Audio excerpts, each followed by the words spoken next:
पूरी कर सकता है, वही सबसे ज्यादा भरोसे के साथ और विश्वास के साथ अपने कदम आगे बढ़ा भी सकता है। हमारे प्रधानमंत्री श्री नरेंद्र मोदी ने आत्मनिर्भर भारत का जो विजन दिया है, उसके पीछे भी यही सोच है। आत्मनिर्भर भारत का मतलब इतना ही नहीं है कि कोई सामान भारत में बन जाए, भारतवासियों के द्वारा बन जाए। आत्मनिर्भर का मतलब है कि हम अपने हितों की रक्षा के लिए पूरे आत्मविश्वास के साथ, पूरे कॉन्फिडेंस के साथ हम खड़े हुए हैं। हमारे पास अपना ज्ञान हो, हमारे पास अपनी टेक्नोलॉजी हो, अपने लोग हों और अपने ऊपर स्वयं का भरोसा भी हो। जब चारों बातें एक साथ खड़ी हो जाती हैं, तब कोई देश सचमुच में आत्मनिर्भर बन जाता है। साथियों, 2014 में हमारा डोमेस्टिक डिफेंस प्रोडक्शन, आपको जानकारी होगी, मात्र 46,000 करोड़ था। लेकिन आज आप सबके बीच ये घोषणा करते हुए मुझे खुशी हो रही है और साथ ही साथ गौरव की भी अनुभूति हो रही है कि भारत फाइनेंशियल ईयर यानी 2025-26 का डाटा देखें तो वह अब बढ़कर रिकॉर्ड 1,78,000 करोड़ रुपए से अधिक का हो चुका है। साथियों, इसके अलावा 2014 के समय भारत का जो डिफेंस एक्सपोर्ट था वह अप्रॉक्सीमेटली 1,000 करोड़ था। आज आपको जानकर यह खुशी होगी, इस समय भारत की धरती पर बने आप जैसे कुशल कर्मियों के हाथों से बने हुए जो वेपन्स हैं, हम अप्रॉक्सीमेटली 40,000 करोड़ रुपए का हम आज एक्सपोर्ट कर रहे हैं। और यह केवल आंकड़ों की वृद्धि नहीं है, यह केवल आंकड़ों की वृद्धि नहीं है, बल्कि आप सबके सामर्थ्य की वृद्धि है। यह भारत के सामर्थ्य की वृद्धि है। यह केवल प्रोडक्शन का बढ़ना नहीं है, यह देश के आत्मविश्वास का, देश के सेल्फ कॉन्फिडेंस का यह बढ़ना है। और साथियों, आप लोगों के सहयोग से अगले 2-3 सालों में हमने 3 लाख करोड़ रुपए के डिफेंस प्रोडक्शन और 60,000 करोड़ रुपए के डिफेंस एक्सपोर्ट्स का जो लक्ष्य रखा है, मैं समझता हूं कि जो टाइमलाइन हमने दे रखी है उसके पहले ही यह पूरा होकर रहेगा। अब हमें नई उड़ान की तैयारी करनी है। इस तरह की अनेक अचीवमेंट हम लोगों ने हासिल की है और मुझे खुशी है कि आज यंत्र इंडिया लिमिटेड भी आत्मनिर्भरता के हमारे लक्ष्य को आगे बढ़ाने में एक महत्वपूर्ण योगदान कर रहा है। यंत्र इंडिया लिमिटेड के सारे अधिकारी, सारे कर्मी, जितने लोग हैं, सबको अपनी तरफ से हार्दिक बधाई देता हूं। और साथियों, जब भी रक्षा क्षेत्र की बात होती है, लोगों के मन में सबसे पहले टैंक, मिसाइल, लड़ाकू विमान, वारशिप यानी युद्धपोत की तस्वीर आती है। आम आदमी भी वही देखता है और उन्हीं की चर्चा करता है। लेकिन बड़ी बड़ी मशीनों में हजारों ऐसे पार्ट्स लगे होते हैं जिन पर चर्चा शायद ही होती है, या होती भी है तो बहुत ही कम होती है। वही छोटे छोटे पार्ट्स सचमुच उन सब सारे वेपन्स की असली ताकत होते हैं। अगर उन पार्ट्स में कमी रह जाए, चाहे कितनी भी अच्छी मशीन क्यों न हो, अपनी पूरी क्षमता से वह काम नहीं कर पाती है। जैसे इसके कुछ उदाहरण आप देखिए। तेजस लड़ाकू विमान को देखिए, जब वह आसमान में उड़ता है, स्वाभाविक है पूरे देश का मस्तक गर्व के साथ ऊंचा हो जाता है। उसके भीतर लगने वाले अनेक कंपोनेंट्स, जैसे एयर फ्रेम के लिए एल्यूमिनियम, कार्ट्रिजेस, सील्स के निर्माण में यंत्र इंडिया की भूमिका ही रहती है। आप रेलवे को ही देख लीजिए, कोई ट्रेन देखता है तो उसे पूरा डिब्बा दिखाई देता है, लेकिन उसके नीचे जो मजबूत एक्सल होता है, जो पूरे भार को संभालता है, उसकी भी अपनी अहमियत होती है। साथियों, उसी तरह देश के रक्षा क्षेत्र में भी बहुत से ऐसे हिस्से होते हैं जो सामने तो नहीं दिखाई देते, लेकिन पूरी व्यवस्था में उनकी बहुत ही महत्वपूर्ण भूमिका होती है। यंत्र इंडिया वर्षों से ऐसे ही कामों में जुड़ी हुई है और यंत्र इंडिया जो प्रोडक्ट्स बना रही है वो कोई इंटरमीडिएट प्रोडक्ट्स पर नहीं है, बल्कि हमारे डिफेंस इंडस्ट्रियल इकोसिस्टम के फाउंडेशनल प्रोडक्ट्स हैं। इसलिए देश की कई बड़ी संस्थाएं इसके काम पर विश्वास करती हैं, आपके काम पर भरोसा करती हैं। हमारी आर्म फोर्सेज के साथ साथ इसरो, डीआरडीओ, इंडियन रेलवेज हों या फिर हमारे शिपयार्ड्स हों, सभी यंत्र इंडिया पर लंबे समय से भरोसा करते आ रहे हैं। इसके लिए भी आप सब बधाई के पात्र हैं। साथियों, आज हम जिस यंत्र इंडिया लिमिटेड को देख रहे हैं, वहां तक पहुंचने का जो सफर रहा है वह आसान नहीं रहा है। आप सब जानते हैं कि एक लंबे समय तक ऑर्डिनेंस फैक्ट्री बोर्ड की व्यवस्था रक्षा क्षेत्र में देश की जरूरतों को पूरा करती रही है, लेकिन समय बदल रहा था, नई टेक्नोलॉजी आ रही थी, नए चैलेंजेस भी सामने आ रहे थे। ऐसे समय में यह महसूस किया गया कि हमें अपनी व्यवस्था को और मजबूत बनाना ही होगा और तेज आगे बढ़ना ही होगा। इसी सोच के साथ बदलाव किए गए और कॉर्पोरेटाइजेशन का, निगमीकरण का यह प्रोसेस प्रारंभ हुआ। यंत्र इंडिया लिमिटेड भी उसी बदलाव का मैं मानता हूं कि परिणाम है। मैं आपकी बैलेंस शीट भी इसके पहले मैंने देखा था और मुझे देखकर सुखद आश्चर्य हुआ कि आप लोग साल दर साल लगातार वृद्धि करते चले जा रहे हैं। प्रोडक्शन हो या फिर एक्सपोर्ट हो, हर एंगल से आप सभी एक्सीलेंट कार्य कर रहे हैं। इसके लिए भी मैं आप सबको मैं बधाई देता हूं। यंत्र और निर्माण आदि के देवता भगवान विश्वकर्मा जी का आशीर्वाद है आप सभी पर। यानी कि कॉर्पोरेटाइजेशन को लेकर लोगों के मन में जो शंकाएं थी, उन तमाम शंकाओं को आपकी इफिशिएंसी, आपकी कैपेबिलिटी और आपके परफॉर्मेंस ने पूरी तरह से दूर कर दिया। अब तो आप मिनी रत्ना की श्रेणी में पहुंच गए। मिनी रत्ना की श्रेणी में आप पहुंच गए हैं। और मैं कहना चाहूंगा कि अभी मिनी से काम नहीं चलेगा।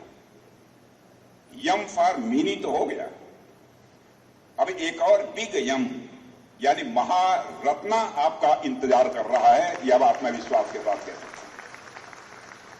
और साथियों, आज जिस 10,000 टन क्षमता वाले एक्सट्रूजन प्रेस की शुरुआत हो रही है, आज दुनिया में जो आधुनिक लड़ाकू विमान, फाइटर प्लेन जो बन रहे हैं, जो मिसाइलें बन रही हैं, जो स्पेस प्रोग्राम आगे बढ़ रहे हैं, उन सबको यदि किसी कठोर धातु की जरूरत होती है तो हल्की भी हो, मजबूत भी हो और कठिन से कठिन परिस्थितियों में वह टिकी रहे, मेल्ट न हो, ऐसी धातु विशेष प्रक्रिया से तैयार होती है। एक साधारण से आने वाले एल्युमिनियम और लड़ाकू विमान में इस्तेमाल होने वाले एल्युमिनियम में आप जानते हैं बहुत ही फर्क होता है। देखने में दोनों एक जैसे ही लग सकते हैं, लेकिन काम के समय दोनों की ताकत में जमीन आसमान का अंतर होता है। और विमान में लगने वाली धातु को बहुत तेज गति भी बर्दाश्त करनी पड़ती है, सहनी होती है, भारी दबाव भी झेलना पड़ता है और कई बार लो टेम्परेचर का सामना भी उससे करना पड़ता है। और यही बात मिसाइलों और अंतरिक्ष कार्यक्रमों पर भी लागू होती है। और इसलिए केवल मेटल होना काफी नहीं है, मेटल की क्वालिटी भी उतनी ही अधिक महत्वपूर्ण है।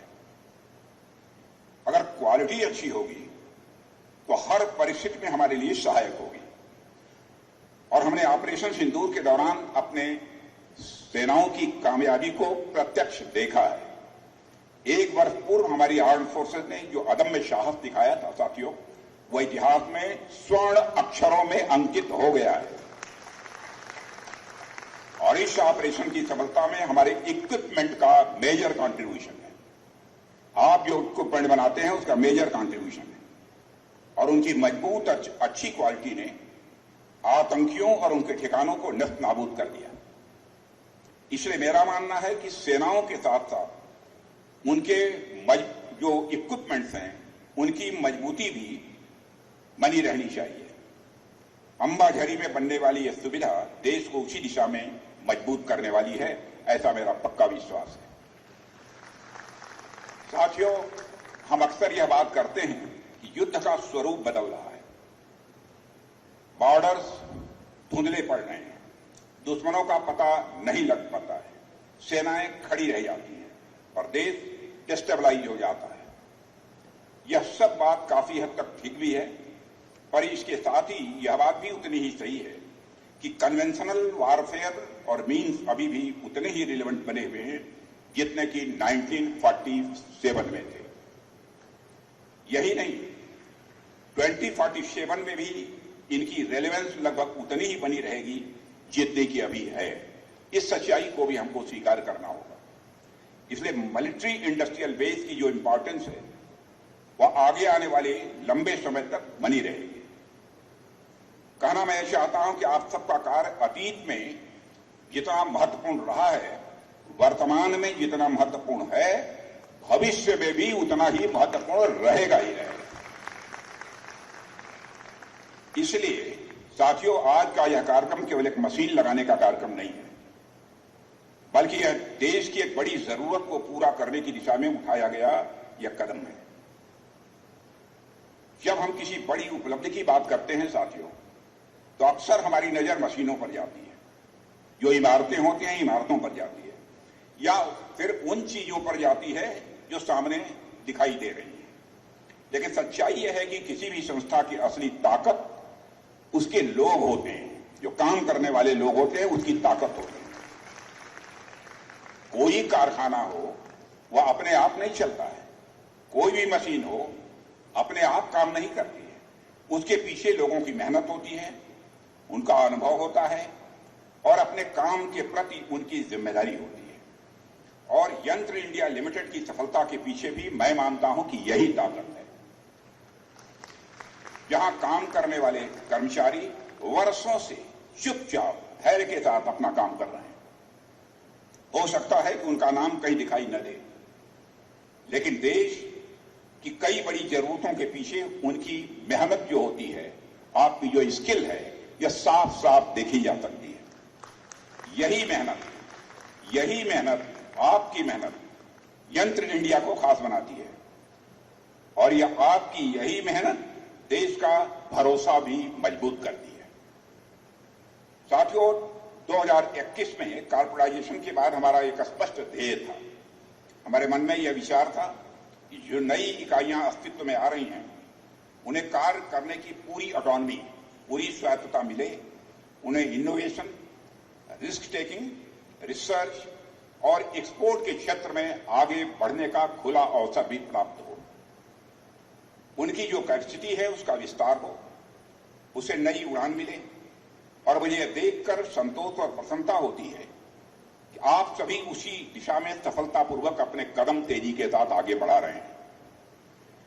कुछ आंकड़े अगर हम देखें तो मुझे बताया गया है कि कॉर्पोरेटाइजेशन के पहले फाइनेंशियल ईयर 2019-20 में ऑर्डिनेंस सेक्रेटरी बोर्ड का प्रोडक्शन जो केवल 12,755 करोड़ था, वह बढ़कर 2025-26 में 26,282 करोड़ रुपए तक पहुंच गया है।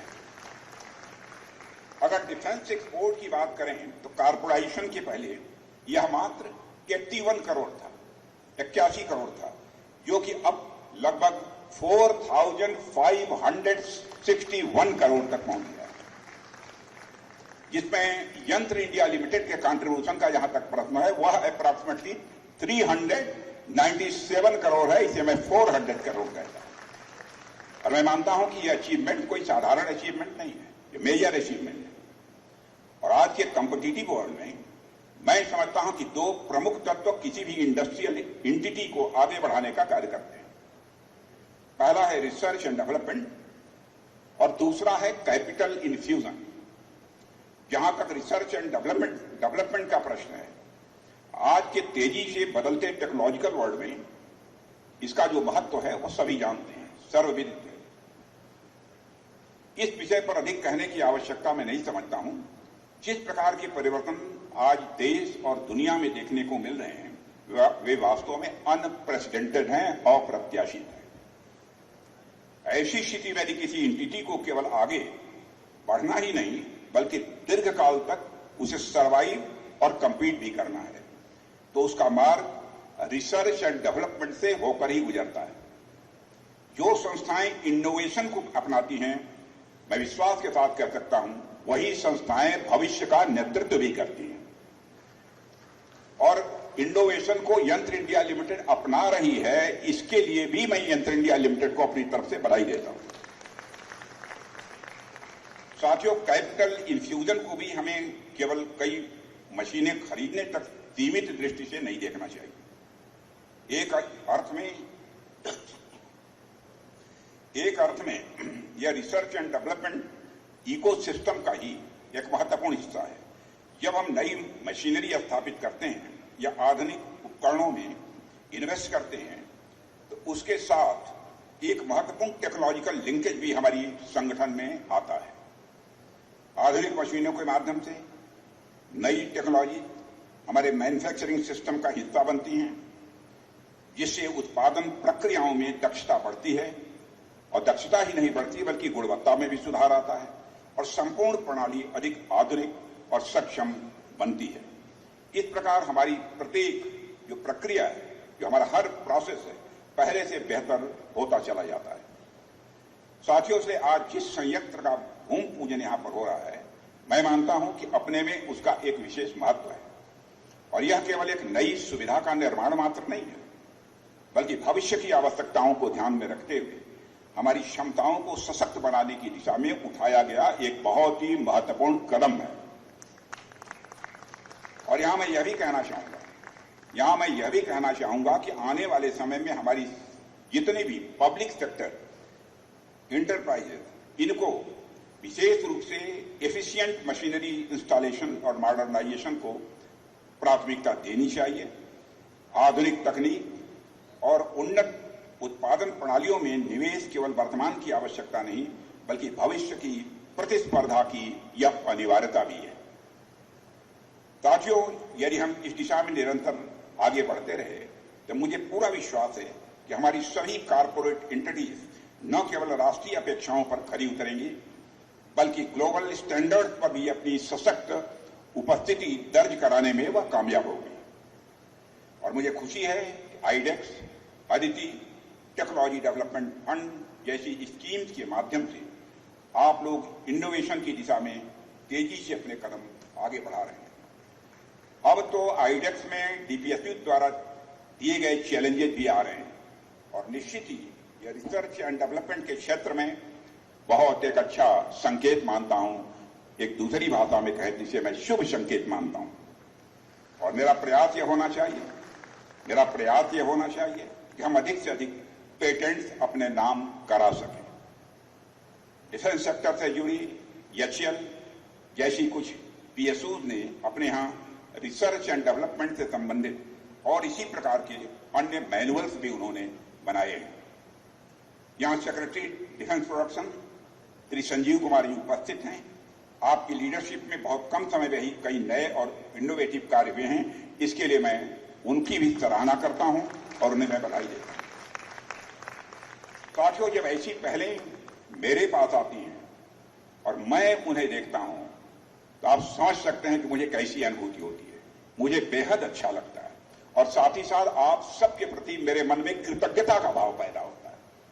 ये जो हो रहा है वह सब उसमें मेजर कॉन्ट्रीब्यूशन आप सबका है। आप सब भी अपने आसपास और देश दुनिया में प्रचलित बेस्ट प्रैक्टिसेस क्या क्या है, उन बेस्ट प्रैक्टिसेस को देखें, अपनी स्टडी करें और जहां जरूरत हो उसे एडॉप्ट करने की पूरी कोशिश भी करें। साथियों, हम सभी 2047 तक जिस विकसित भारत के निर्माण के लक्ष्य को लेकर अपने कदम आगे बढ़ा रहे हैं, उस लक्ष्य की पूर्ति इसी तरह के सैकड़ों, हजारों, लाखों प्रोजेक्ट्स की सफलता से ही मिलेगी। और मुझे पूरा विश्वास है कि हम सबका सम्मिलित प्रयास जरूर सफल होकर रहेगा। दुनिया की कोई ताकत हमें रोक नहीं सकती। इसी भावना के साथ मैं यंत्र इंडिया लिमिटेड की पूरी टीम को एक बार हृदय से बधाई देता हूं और इस प्रयास से जुड़े सभी लोगों को अपनी हार्दिक शुभकामनाएं देता हूं। और मैं कामना करता हूं कि आने वाले वर्षों में यंत्र इंडिया लिमिटेड नई सफलताएं हासिल करे, देश का भरोसा और अधिक व मजबूत करे और नागपुर का नाम पूरे देश में ऊंचा करे। और इसी विश्वास के साथ मैं आप सबको पुनः अपनी हार्दिक शुभकामनाएं देते हुए अपना निवेदन समाप्त करता हूं। आप सबको बहुत बहुत धन्यवाद। एक बार ऊंची आवाज में बोलिए भारत माता की, और ऊंची आवाज भारत माता की। ये बात